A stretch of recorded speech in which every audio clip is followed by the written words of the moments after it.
Super, super, super, super. Bon, avant de partager la vidéo, les opportunités de ce soir, j'ai voulu lancer un petit message. Voilà, je suis bienvenu, je viens d'arriver. Welcome, guys. Comme vous savez très bien, sur, dans le groupe, on partage tout ensemble. On partage tout. J'avais même donné une opportunité à tout le monde de rejoindre le groupe privé. Et le coût était tout simplement, je crois, c'est $250 pour tout le monde. Et après, j'ai arrondi ça à $175. Mais à partir du premier qui va venir, les formations ou même pour rejoindre le groupe privé, sera désormais plus élevé. Je vais vous dévoiler le prix des premiers, Inch'Allah, si tout va bien. Donc, on va essayer de partir avec le rythme, bien sûr. Vous savez, le marché, il y a toujours de belles opportunités. Donc, on va essayer d'en profiter pour voir les opportunités de cette semaine. Voilà. Je vais supprimer ça.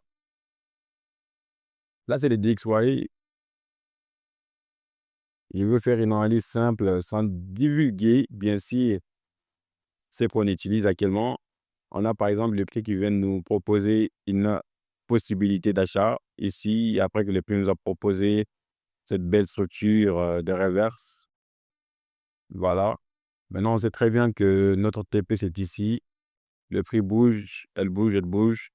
Sur le DXY, on est en achat. OK? Donc, ce qui veut dire que le pair contre le dollar, on va chercher l'avant. Ça, c'est le DXY. AUD-USD, AUD-USD, regardez par vous-même, ce n'est qu'une simple structure de H4. Je ne vais pas trop rentrer dans les détails. On a le prix qui propose une très très belle impulsion. Maintenant, le H4, qu'est-ce qu'on va chercher? On va tout simplement chercher les zones où il y a de la liquidité. Et par exemple, ici, on peut voir clairement que là, c'est une zone où il y a de la liquidité. Et là aussi, c'est une autre point très très important. C'est que veut dire que le prix peut revenir jusqu'à ces niveaux-là avant de nous proposer une entrée. Mais cela ne nous garantit pas que le prix peut tout simplement vendre à partir d'ici. OK? Donc, tout dépendra de ce que le prix va proposer, les lois d'un frame. Par exemple, on a une sorte de structure baissière ici. On ne sait pas si à l'ouverture du marché, le prix va faire une petite gap ou une gap baissière. Mais c'est que si au USD, on cherche une vente. OK?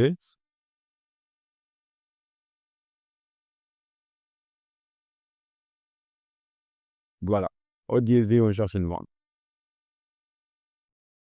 Après, on a NZD-CHF. NZD-CHF, on peut voir clairement que le prix propose une très, très, très belle structure baissière. Donc, on va se focaliser sur les zones. On a ici une première zone. La vente était énorme. Deuxième zone, la vente était énorme aussi. Et là, ce qu'on voit, c'est pas vraiment ce qu'on veut voir. On a une up point, oui, c'est vrai, on a une up point sur la zone 3. Après, en low time frame, on a une sorte de ascending. Le prix est venu chercher la possibilité. Et les annonces de la semaine passée nous ont permis de voir que le prix a proposé une double annonce, voilà, une double direction. Maintenant, ce qui va passer, tout dépendra de ce que le prix va nous proposer. Mais là, on a une possibilité que le prix crée une continuation. On a une forte probabilité que le prix crée une continuation. Ou encore, le prix décide de revenir, prendre cet épée-là avant de proposer autre chose. Ici. Voilà. On va continuer avec les opportunités. Là, c'est Euro USD, je ne l'ai pas encore analysé. On va l'analyser ensemble. Je l'ai fait exprès, je ne l'ai pas analysé pour qu'on puisse l'analyser ensemble. Euro USD, c'est l'inverse du DXY. On a le prix qui est venu sur la zone du possibilité. Une très très belle vente. Machallah. Le low time frame, le H4, si on divise des sections, on remarquera que le prix nous a créé plusieurs sections. On a une première section ici. On a notre deuxième section ici. Et après, là, c'est notre troisième section qui est ce niveau-là ici. Voilà. Il faut savoir qu'à chaque fois que le P crée une section, elle doit atteindre le TP avant de créer une autre section. Par exemple, là, la première section, le prix vient prendre cette liquidité-là. Deuxième section, on a cette zone-là. Et après, la troisième section, c'est là où on cherche maintenant. Mais le prix est pris. Nous ne sommes que deux managers dépendants. Donc, EURUSD, on va chercher une vente. Vu qu'on est au début de la semaine, ne vous précipitez pas, restez calme, restez tranquille, attendez que le prix vous propose quelque chose de concret et vous la prenez. C'est tout. On a par exemple une sorte de correctif ici. La correction elle est très très belle. Si je pars ici, ça n'aurait pas de sens. Je descends dans le time frame. Par exemple, là, ça peut coller. Oui, on a une très très belle structure. Donc là, on a une forte chance aussi que le prix vende à partir de là. Mais soyez patient, soyez patient. Ce n'est que l'ouverture du prix. Même si vous ratez cette opportunité-là, il n'y a pas de problème. Des opportunités sur les marchés, il y en a plein. Et c'est les mardis qu'il y aura beaucoup de mouvements. Mardi, mercredi, jeudi et vendredi soir. Odd NZD, une paire que j'aime beaucoup, que je respecte beaucoup, que je suis beaucoup. Odd NZD, je cherche une vente. Je ne vais pas vous mentir. On a des prix qui nous proposent une très très belle structure à 3 sections. On a notre première section qui est déjà créée. Voilà, les H4. Maintenant, tire la deuxième section. Comment est-ce que le prix va venir ici est très important. Mais je sais que là, c'est une zone où il y a énormément de lots qui sont placés. Non.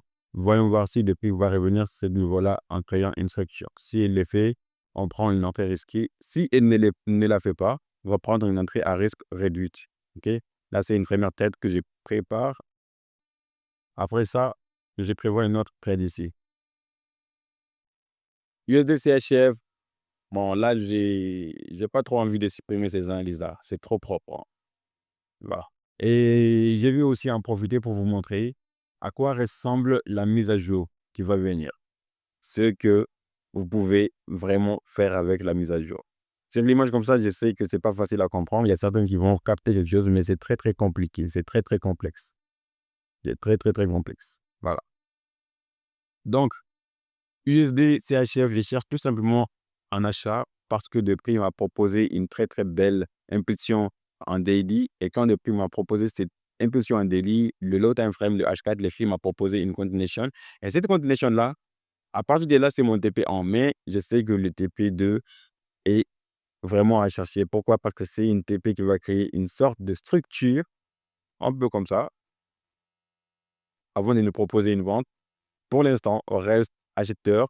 Et si on part un peu plus en profondeur sur les low time frame, les H1, on peut voir clairement que les prix nous a proposé une très très belle structure ici.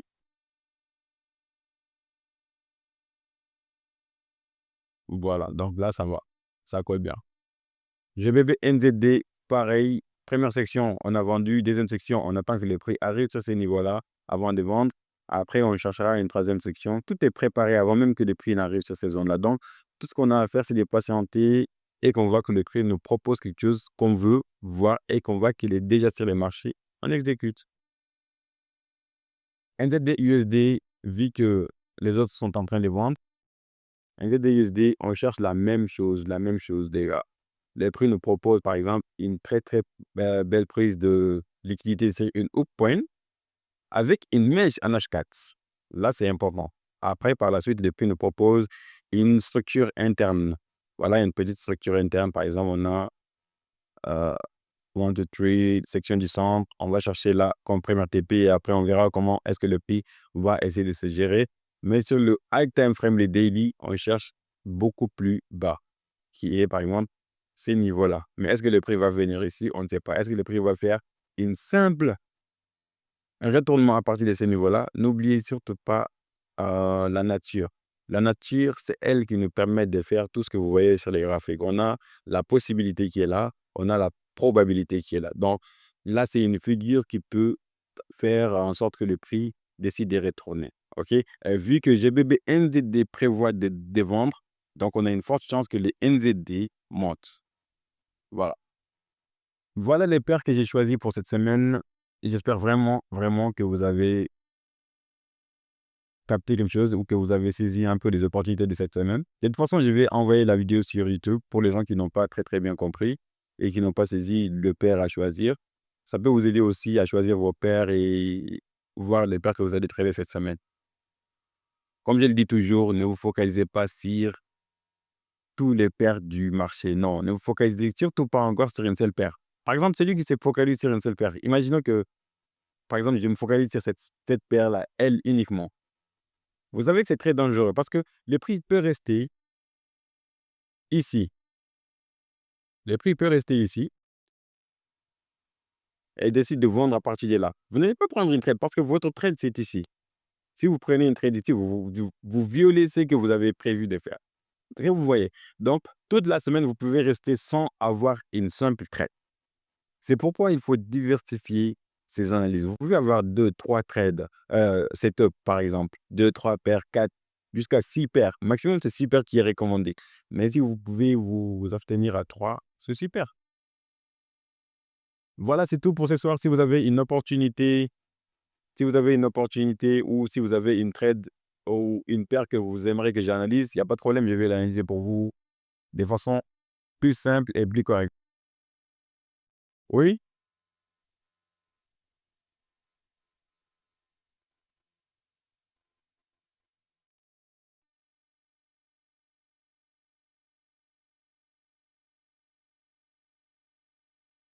Les gars, si vous avez une paire à proposer, n'hésitez pas.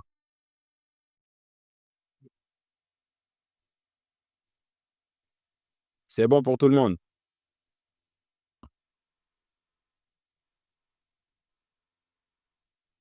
Bon. C'est bienvenu, ça va? Bien, coach. Sinon, et la soirée, ça va bien? Ah, ça va, coach. Super, super. La semaine promet vraiment d'être super bon. Vraiment. Ouais, d'accord, d'accord, on est bon. Monsieur Mbaye, vous dites que c'est bon, c'est super. Les autres,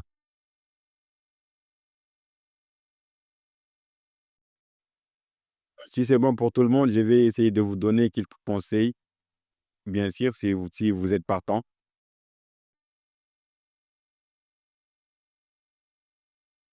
Si vous êtes partant, je vous balance quelques conseils. Les gars, voilà les... Ouais, super, super. Les conseils que j'aimerais partager avec vous ce soir, ce n'est pas des conseils qui sont vraiment méconnus des traders. Vous savez, normalement, chacun d'entre vous, que vous soyez sur YouTube ou TikTok, vous allez toujours entendre les gens parler de faut savoir le money management pour maîtriser votre money management pour être vraiment rentable sur les marchés. Et en effet, c'est la réalité, c'est la vérité. Vous savez, les marchés, c'est oui, je vais vous demander en secret. Par exemple, là, je suis sur GBBNDD. Je vais prendre une paire comme ça, GBBNDD. Je vais tout s'y prêter. Vous voyez des marchés et des très, très, très, très bons jours. Quand tu viens d'arriver, il va. Le marché est très, très, très dangereux. Quel que soit votre niveau d'intellect, les marchés vous offrira toujours des opportunités. Même tout de suite, à l'ouverture du marché, les marchés vont vous proposer des opportunités. Mais c'est à vous d'être vraiment fort psychologiquement. Respectez vraiment ce que vous vous êtes promis. Vous vous êtes promis d'être rentable sur les marchés. Peut-être qu'il y a certains qui ont 2 ans d'expérience, 3 ans, 4 ans. Il y a certains qui partent jusqu'à 9 ans d'expérience. Je me rappelle, l'année passée, il y avait quelqu'un qui était parmi nous, il avait 9 ans d'expérience et il ne maîtrisait même pas la nature du puits. Je vous le jure que c'est vrai. Donc, quand vous venez sur les marchés, il y a quelque chose qu'il faut vraiment supprimer de vos cœurs, dans vos cœurs plutôt. L'arrogance n'est pas l'ami du trade. L'arrogance n'est pas l'ami des traders. Faut, faut accepter que vous n'y connaissez rien. Moi qui vous parle actuellement, wallahi, à chaque fois que je suis face au graphique, j'accepte que je suis nul devant les graphiques. J'essaie tout simplement de faire ce que j'ai appris. Je vois qu'il y a des erreurs. Pourtant, je prends souvent des conseils venant de mes étudiants. C'est pas parce qu'on est rentable qu'on ne, qu'on ne prend pas des pertes. Les pertes, ça vient à tout le monde. Maintenant, la question à se poser, est-ce que vous êtes capable de fermer vos trades quand vous êtes en perte? Si vous prenez moins 500 aujourd'hui, vous prenez moins 500 par exemple. Demain, vous prenez plus 1000. OK? Après, demain, vous prenez moins 700. Le jour prochain, vous prenez plus 2000. Mais c'est ça le trading. C'est ça le trading. Les pertes, elles sont obligées. Obligées. Le gars qui m'a formé, Marc, il a pris une grosse perte la semaine passée. Mais ce n'est pas une perte qui va lui coûter cher. Parce que s'il prend, par exemple, disons 20 000 de pertes, au prochain trade, il peut faire 40K ou plus que ça. C'est juste un exemple. S'il prend 20 000 de pertes, 20 000 de pertes, je vous le dis, il prend 20 000 de pertes. Parce que lui, il trade avec des comptes des millions. OK? Il prend une perte de 20 000. Le minimum de ces trades, c'est plus 3, le RR. Donc, ce n'est pas parce que vous prenez des pertes que vous êtes nul. Non, vous n'êtes pas nul. Vous êtes très, très fort. C'est lui qui accepte de prendre ses pertes. Il est vraiment doué. C'est lui qui accepte ses pertes. Il dit, j'ai pris une perte, d'accord. Maintenant, je reste concentré. Et les pertes, il ne faut pas les calculer en argent. Il faut toujours les calculer en pourcentage. Quels que soient les pourcentages que vous utilisez sur vos capitaux. Si vous tradez sur 1%, voilà, un peu comme ça, c'est normal. Si vous tradez sur 0,5, il n'y a pas de problème. À chaque perte que vous prenez, acceptez que ça soit seulement dans le cadre de ce que vous avez choisi sur votre capital. Si vous avez choisi de perdre 1% par crédit, si le prix vient à 1%, même si vous n'avez pas mis une stop loss automatique, si le prix vient à moins 1%, vous voyez que vous êtes à moins 1%, acceptez-le. Clôturez votre position. Ne dites pas, non, j'apprends que cette bougie-là, c'est clôture. Non, non, non, non, non. C'est très, très, très dangereux. Est-ce que vous me suivez? Non? La semaine débute, vous allez faire des erreurs. Nous allons tous faire des erreurs. Les erreurs, ça va venir à tous les traders. Mais sachez que les erreurs que vous faites là, ce sont ces erreurs-là qui vont vous aider à avoir quelque chose de concret sur ce que vous voulez.